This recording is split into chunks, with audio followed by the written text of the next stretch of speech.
Hey, thanks for joining me today. I've got a good question, kind of a short one, but a good one from Recor in the Philippines. I love the Philippines. I've got Filipino friends all over the world, and it's always good to connect with you.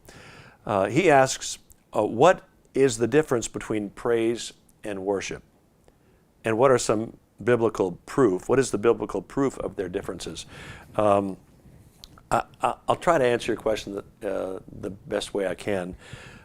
Psalm 100, verse 4, gives us a good guideline to how to enter the presence of the Lord. It says, enter his gates with what? Thanksgiving, and his courts with praise.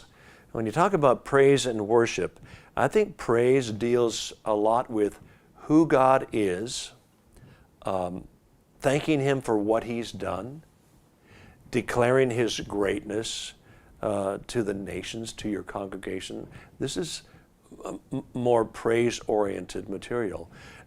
When it comes to worship, worship, to me, it's where we really want to be. You want these moments of worship because there's something powerful about declaring who God is, what he's done, but when God really speaks to us and there's a revelation of his presence, these are the moments that we long for in any worship setting in our churches. When God speaks, I've always believed worship is more than a monologue where we say, we bless you, we love you.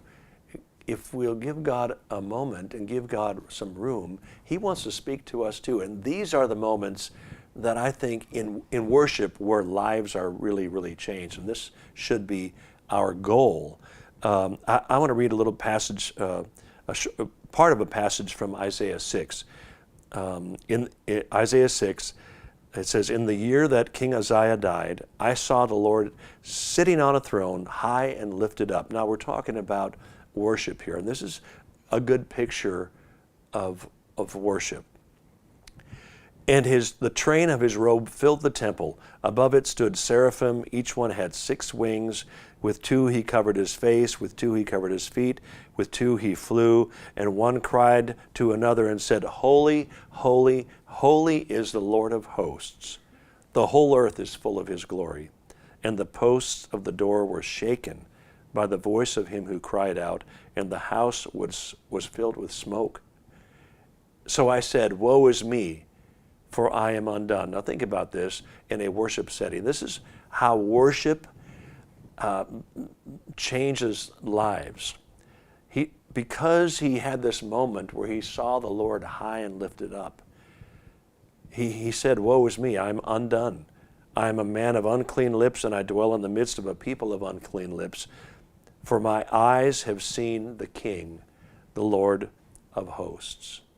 And in verse 8 of Isaiah 6, in that moment of seeing the Lord and seeing him in this powerful worship setting where the glory of the Lord filled the house of the Lord, Isaiah said, also I heard the voice of the Lord saying, whom shall I send, and who will go for us? Then I said, here am I, send me. And that's really what I think the difference in praise and worship is.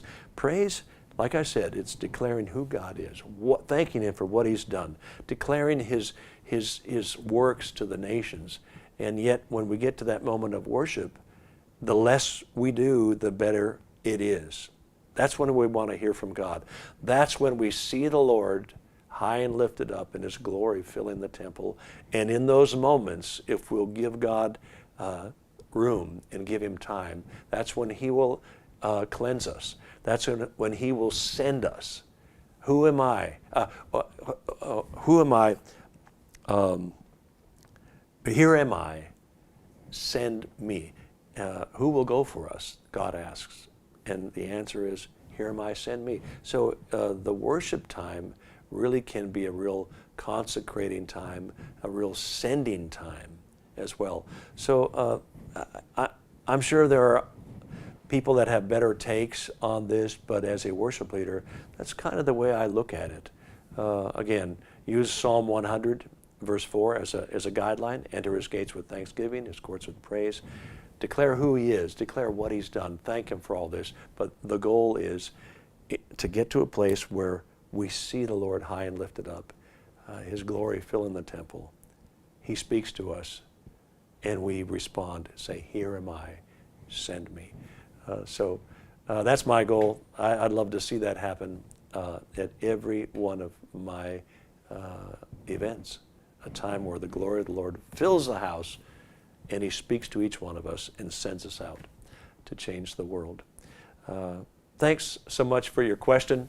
I hope to see you soon in the Philippines. And if you've got a question you want to ask me, go to donmoen.com/askdon, and I'll give it my best shot. God bless. Make it a great day.